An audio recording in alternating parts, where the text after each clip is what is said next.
Welcome, everyone, to the latest and greatest episode of Pirate Vibes here on the Big East Energy Network. This is the women's edition. I am, of course, joined by my co-host, Pat Madden. Pat, how are you?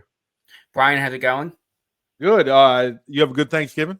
I know mine was all right. I hope yours was. It was good. It was good. Yeah, our weather, it was 72 degrees. I'm not trying to brag, but I'm just saying it's 72. It's one of the perks living here. Not. But we're not getting snow like they got in Chicago and Milwaukee, so that's a plus. That is true. Did you see that football game, Illinois and Northwestern? No, I've read about it though. Yeah, it was a snowy blizzard.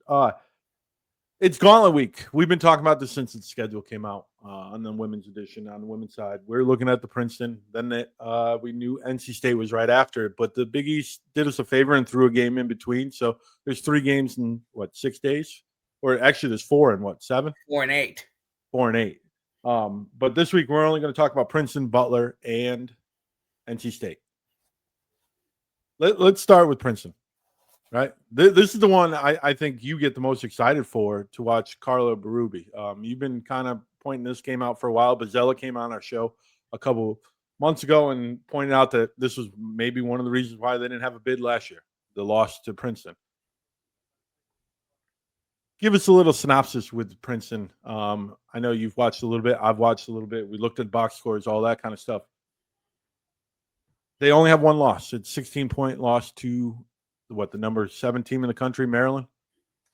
They had a 30-point win against DePaul the other day. Me and you both watched that one. It was not exciting. And a 5-point win against Nova, which, if you look at the net rankings, is the closest rival in the Big East for Seton Hall. Tell me where we might have the biggest issue with Princeton. I guess we'll start there. Well, I mean, there's a couple of things. Obviously, you start with their leading scorer, Madison St. Rose, who just can dominate a game. She didn't have her best game yesterday against DePaul. She didn't have to have her best game yesterday against DePaul because one of their other guards, by the name of, I think her name is Ashley Che, decided that she was going to hit every 3-pointer and DePaul allowed her to shoot every 3-pointer under the sun. I think she ran off 5 of them in the first half. The Princeton was up by almost, I think they were up by 17 at some point before halftime. They let DePaul back in a little bit, but then the second half, they just dropped the hammer on a shorthanded DePaul team, by the way. So the problem is you didn't see either team in yesterday's game at their best. One of their second leading scorer of Princeton is a player by the name of, I believe it's Hall, who unfortunately missed. Fadima Tall. Fadima Tall, yes. She missed yesterday's game of an injury. I'm not sure what her status is going to be tomorrow night. Princeton, 2 things about Princeton. They're not a deep team, and they're not a tall team. Yep. So you will not have the issues like when we cycle over to NC State on the back end of this episode. You won't have the issues with Seton Hall potentially being dominated on the inside by taller players. On the other hand, they are well coached. Carla Berube means business. They won the Ivy last season, and the Ivy's not your typical mid-major. They have other good clubs such as Columbia and Harvard in the Ivy. We see Columbia, of course, on the back end of Gauntlet Week, a week from Tuesday. So, you know that when you see a Carla Berube / Gina Ariema protege type team, you know that they're going to be good on fundamentals. They're going to box out to offset their height disadvantages, and they're going to take good shots. They're going to work their offense very well. It's going to be mightily important by Seton Hall. One of the things that Coach Bazella has been worried about from day one, and it almost reared its ugly head against Fordham a week and a half ago, was not being able to defend the perimeter. So you're going to have them have an extra effort. Hopefully Jada Eads is healthier than she was a week and a half ago when she probably shouldn't have taken the court. Obviously, Savannah Catalan's going to be Savannah Catalan, but you're going to need the Sahara Bishops. You're going to need the Jordana Cudio's. You're going to need you're going to need Kraft. You're going to have Cam Rust. You're going to need Natalie Holt. You're going to need everybody to go out and just chase shooters all night for Princeton. Of course, Princeton, playing in their home gym down in Jadwin Gym. I think the secret weapon though is there's Seton Hall. The women they had Tony Bazzell out in the cafeteria today serving mozzarella sticks. Serving the mozzarella. And there are rumors that if you serve a mozzarella stick to a tiger, you make the tiger deathly ill. So maybe that works. Maybe it doesn't. You told me pre-show that you had a line. I did not expect you to go there, but they do shoot the ball well, right? Even Fadima Tall, who is their 6'1", that is their center. It kind of reminds me of like a Villanova, Jay Wright kind of thing. 4 guards and one kind of big. She's kind of being the big. When I watched it or watch highlights, she's shooting 42% from 3-point line. Like, so they can run 5 out perfectly because they all can shoot when your big is there. I think one of the biggest battles is the guards. Like you said it, you already nailed it out. But the guards being able to defend the guards. And like you said, it's got to be Zahara Bishop. You're not going to rely on Valenzuela as much, right? Because they're a little bit quicker than us. Does Cudio stay out of foul trouble? She kind of struggled with foul trouble against Fordham. Catalan was in foul trouble as well and was able to manipulate that all the way until the end of the second overtime. But do our guards close out, like you said? I think that's the most important thing here. And can they create turnovers? Princeton does not turn the ball over a lot. They're, like you said, it's a Gino Carla Berube team that doesn't turn the ball over. Anything else that sticks out here? Because it's tough to gauge here because I think Maryland's one of the better teams in the country. Is Princeton on that level? No, but like they're in our league. They're in our league in the sense of like they only beat Nova by 5. Like they're kind of right. Over 17 times yesterday. Now, part of that is carelessness. Younger guys. Yep. Part of that is that you are playing a lot of backups in that game because you're up by 20, 25 points most of the second half. But again, it's one of those things. It's still December. Even though Princeton has played 8 games to Seton Hall's 4 games, they might still be trying to. And Seton Hall puts very good pressure on the ball. Yeah. So it's good at getting turnovers. One of the things that Bazzella worries about is that when teams run their screen motions, that sometimes our players are slow to either switch off or to fight through the screens. So, and some of these shooters from Princeton will not need that much time. You leave Chen and you leave St. Rose open with open jump shots, and you're going to see 3 points going on the scoreboard. So I think that's something where you just gotta, and I mean, it is what it is. You got to be careful of the whistles and how physical, because I think Seton Hall can be more physical than Princeton. Yep. But again, when does Berube go to the officials and say, hey, watch for moving screens, watch for how they rebound, watch for things that she's seeing and her coaches are seeing on film, which are tendencies that our players have, which, she's going to go to a referee as she is being the experienced and successful coach that she is and say, put an emphasis on this so that you can get some of the better Seton Hall players in foul trouble. You talk about the turnovers. I didn't realize they had 17. I'm just looking at their total for the whole year. They've only had 105. So nearly 1/5 of their turnovers were yesterday, and they played 8 games. So it just anything else on Princeton? Like, this is a must win, right? If they want a bid, like this is a resume win, right? This is the best team they're going to see on their schedule right now in the net rankings the rest of the way. Except Connecticut. Outside of UConn. Yeah. Which, that's – I'm UConn. I think this would be a very nice win for Seton Hall to get. You obviously want to be competitive, let's put. I mean, and I said it this afternoon on Twitter. It's the battle for New Jersey.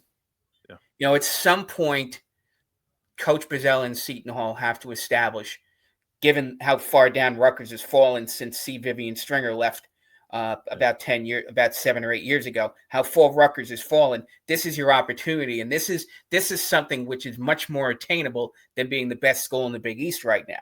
So you can plant your flag in New Jersey. You can be a destination. Although Princeton probably recruits slightly different players in Seton Hall. You establish yourself as the best program in the state of New Jersey with that, and of course it's what we consider a quad one win.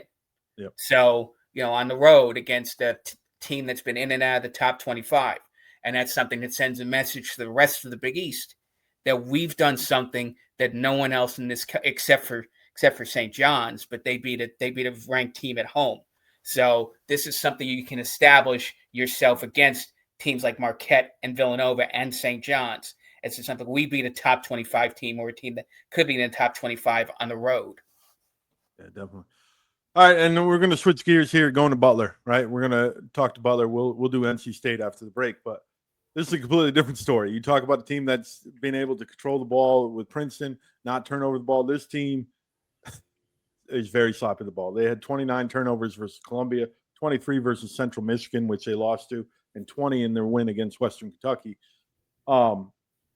They have twin sisters that average 8 points apiece, Sonia and Neva Jackson, and then Lily Zenstra. Is there anything else you want to talk about with Butler? It feels like a win that, it feels like a team that you just got to kill early because it's the sandwich game between these two juggernauts this week.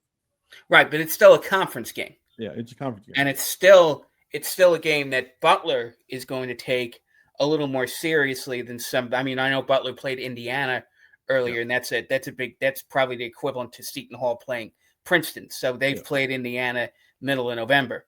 But again, it's a conference game. It's that's the thing. You go, when we looked at that, or didn't really look at that Fordham game 2 weeks ago, you sort of you don't want to sleep on anybody. Yeah. Because if you play a game like you did against, and you let Ziestra go off the way I think she had a big game down at their little multi-team event over the weekend, if memory. She was on the Big East Honor Roll this week. So, you cannot sort of look past this Butler team because you will end up in the same type of circumstances that you ended up against Fordham 2 weeks ago. And you don't want to be in that spot. You don't want to be in that spot where this is one particularly, look, if you do get a bigger lead and you do get up, let's say 20 points in, let's say, the fourth quarter, then you can rest some players because obviously you've got, 2 big games coming up after that Butler game against teams who theoretically will put better talent on the court than what Butler's just a young team. Again, force a bunch of turnovers, capitalize on those turnovers. Make sure you don't let Butler run wild on threes, and you should be able to get a nice, easy first Big East win in the bank against, no slight to Austin Parkinson. He's doing the best he can with what he's got out of Butler. He's trying to establish something, but, they're a year or two away from being competitive, at least in terms going for the top half of this league. Yeah, this is a game that you want to see more Ari Woodward, right? And Natalia Hall-Rosa. Not like Fordham, where it seemed like the rotation got down to just 8. You want to see the full roster, almost like a San Francisco Pacific kind of game, where you're playing all 10, 12 girls, and put them away early and move on and get the crucial win in the Big East Conference. Because I think we both agree, like the teams that are at the bottom of the Big East, like you cannot lose if you want to be an at-large bid. You cannot lose any of them. Like there's no room for mistake there, right? Right. Butler is part of the bad loss group, along with, again, DePaul, Xavier. I don't know how many other schools you want to put in that category right now about bad teams that would be bad loss. Because Providence is off to a decent start. Georgetown's off to a decent start. St. John's is off to a really good start right now. So, maybe Creighton. Because, Creighton's unfortunately sunk. Isn't that weird to say out loud? Isn't that just weird to say? Look, that's I hate to say I saw it coming, but, I don't want to. Again, I know the Seton Hall players have a lot of respect for Creighton because, unfortunately, Creighton has haunted us the last 3 or 4 years. But, like all other good programs. When you lose your best players, you normally take a step back, even in the transfer portal era, where you can pick up. There's only so many good players that were probably available to Creighton, and I think Jim Flannery wants to build from the bottom up again and have 3 or 4 really good women on his team for their junior and senior years. You're talking about net ranking. Actually, they're actually right in the middle of the conference, which is unreal. I didn't think Butler was that high up. They're above Providence, Creighton, Xavier, and DePaul at 162. Just fun fact there. A little surprised they're ahead of Providence, but that's neither here nor there. Yeah, but they're not even close to the team that's right above them, Marquette, who's at 99. Like, there's 63 spots behind them. So this is definitely a must win. All right, Pat, when we come back, we're going to talk about Raleigh, North Carolina, because got some exciting news. But we'll be back on Pirate Vibes.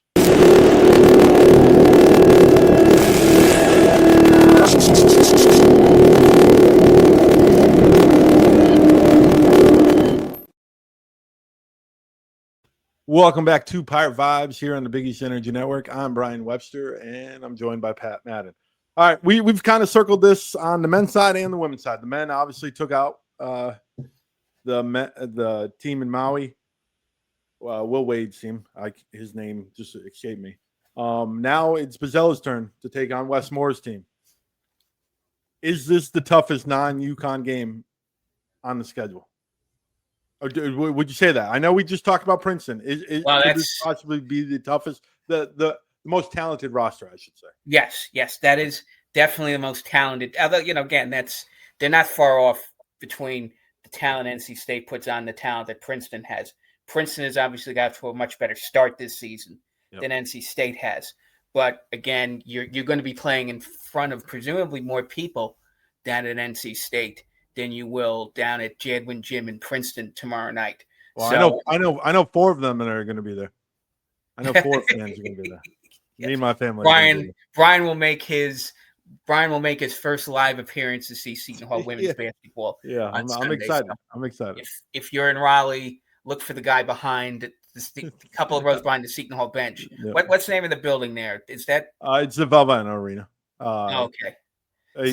They play in the same place as the men. Yeah, look for Brian down at NC State. But one other local note of interest is NC State's leading scorer Zoe Brooks is from one of our favorite towns in northeastern New Jersey, Plainfield, the home of Najee Hines. So and Brooks is of course is about 1.3 feet shorter than Hines. He comes in at a tiny but mighty 5'10". Yeah. But there's a lot of parallels between Brooks's games and what you see from Savannah Catalan and Jada Eads. She knows how to score the ball. She knows how to dish. She knows how to rebound. She knows how to dish out assists. She's the player who makes NC State go, and that's definitely an assignment. That I don't know if that's an assignment for Catalan. I don't know if that's an assignment for a Messiah Hunter or a Pinckney. Who you give that assignment to, and obviously it's a team effort to slow a player like Brooks down, but you cannot then sleep on their rebounding wizard Camille Peer. Yeah, 6'2", averages 13 points and 13 rebounds. Third in the country. Again, not much taller than Valenzuela and Codio, but she knows how to rebound. Yeah.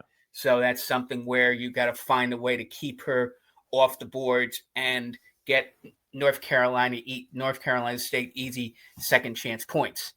So that's sort of something. Again, this I think when Coach Bozzella scheduled this game, he scheduled this sort of as a reach game for Seton Hall. It's one where he wanted that, as opposed to playing, let's say, the LSUs and the USCs of the world that he did last season. He wanted to take an opponent who was a little bit closer to his quote-unquote weight class. And I think NC State fits that bill. And the question is whether or not NC State plays a huge game. I think it's on Wednesday, by the way. They're playing tomorrow. It's December 3rd. It will be tomorrow. It will be Wednesday. Right. It will be, they play Oklahoma out in Norman, Oklahoma in the women's version of the ACC SEC Challenge. So they're going to have a test sort of at maybe a higher level than Seton Hall's test on Tuesday against Princeton.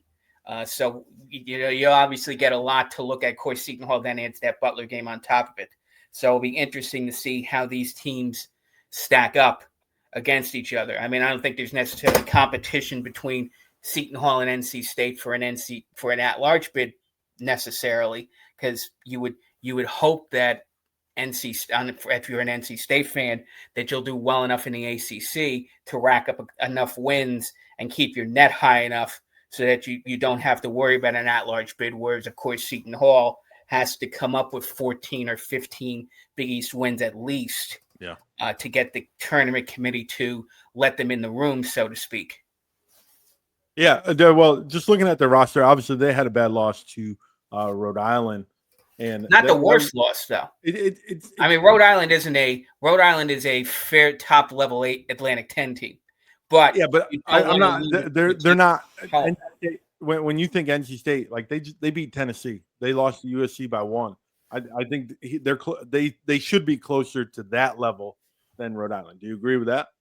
Yeah, I mean, again, it's clear that they're off to a slow start to the season. They're not playing the way a team that you would expect would be a top 10 team to play the first month of the season. So Wes Moore's got some things to figure out.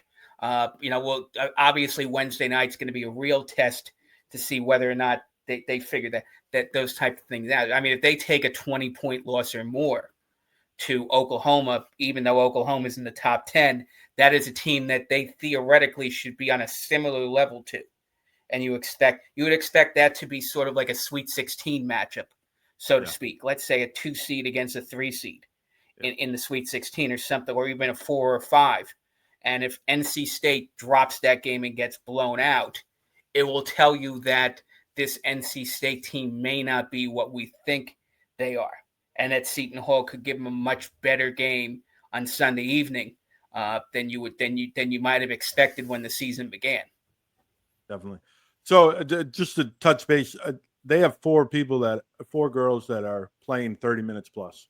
So they're not extremely deep in any close game. Like he kind of has kept it at 8 girls, and most of them are playing 30 minutes. So I expected NC State to be deeper. That's just my opinion, because when you're one of the top teams, you'd expect them to be deeper.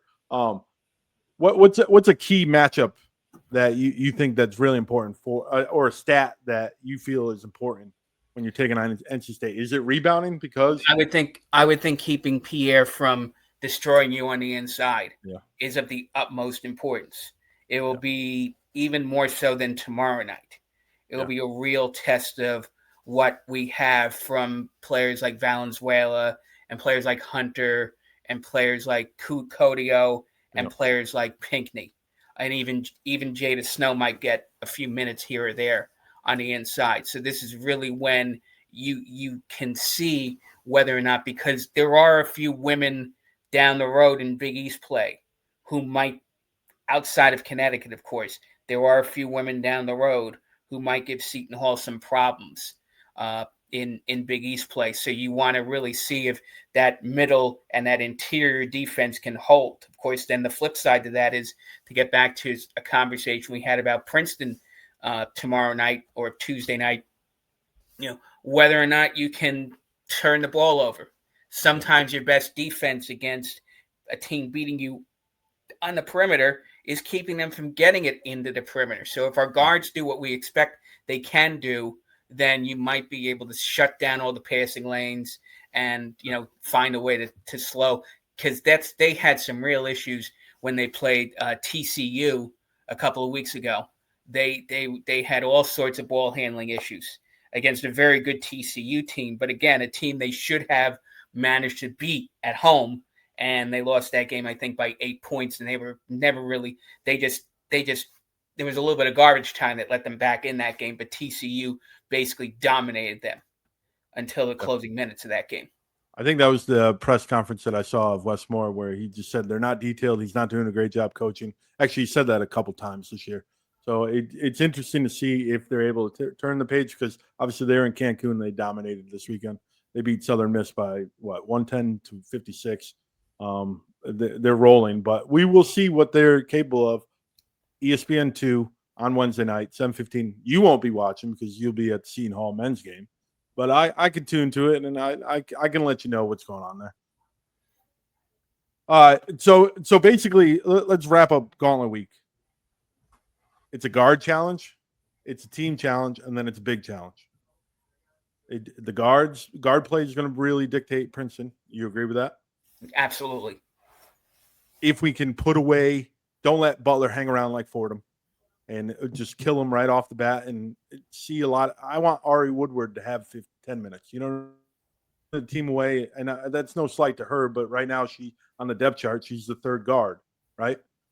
Natalia Hall Rose, a lead guard, point guard. I want to see those players. I want to see a full roster. And then on Sunday against North Carolina State, it's about rebounding the ball and taking care of the ball, right?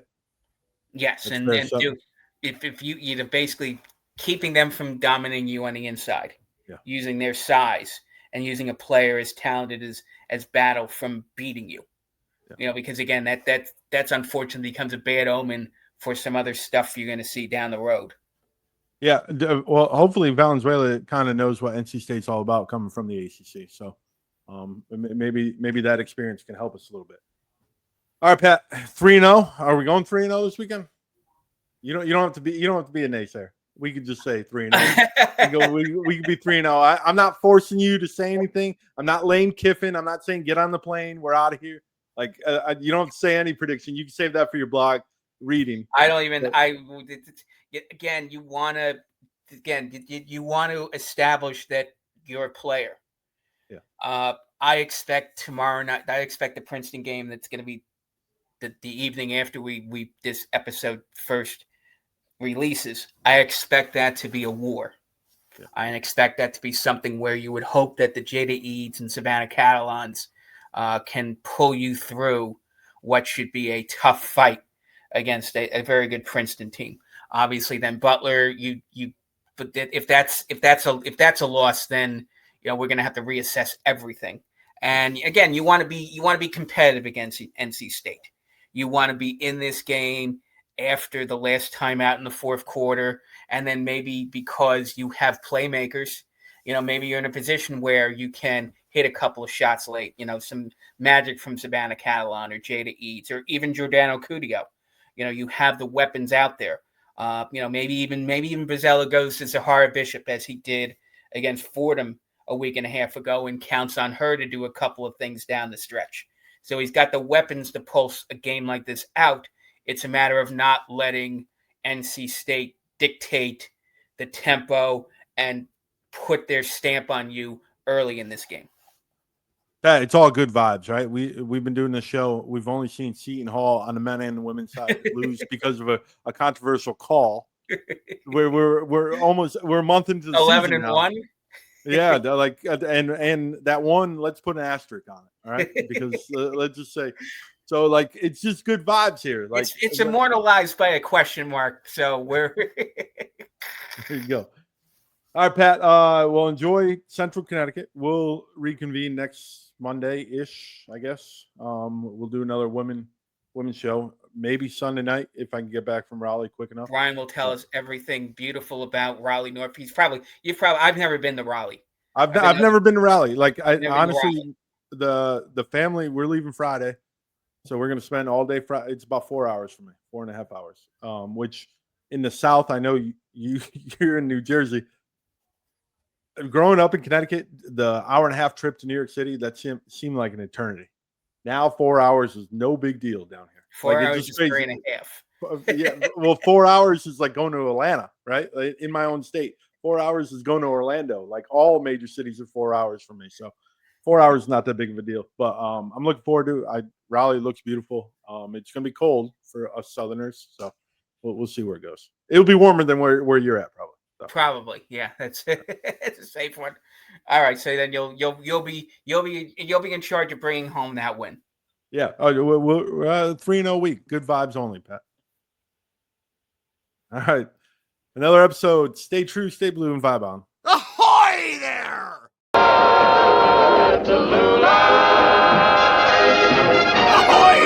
opportunities.